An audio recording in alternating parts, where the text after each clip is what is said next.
Hello guys and welcome back to this channel, where today guys I'll be showing you how to add sub-questions in Google Form.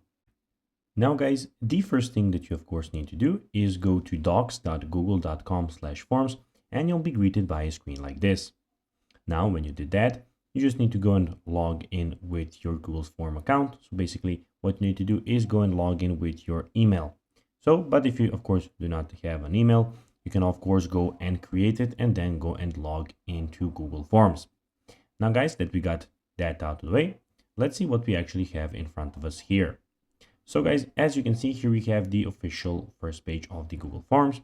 Basically, what you can do is go and create your own form by clicking on Start a New Form here. Then guys, your form will be popping up like this.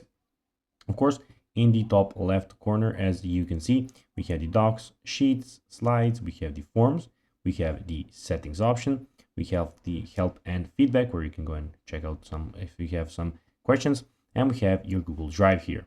Also in the top, we have the search bar where you can go and search for some templates or something like that. Here you have your recent forms. As you can see, we just opened the form, so we have a recent form.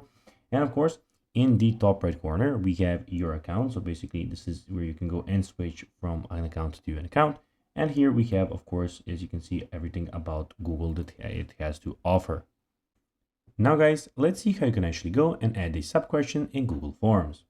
To do so guys, you'll need to go and click on the plus button here. And here guys, you can, as you can see, add a new question, and it can be just a sub-question by you naming it.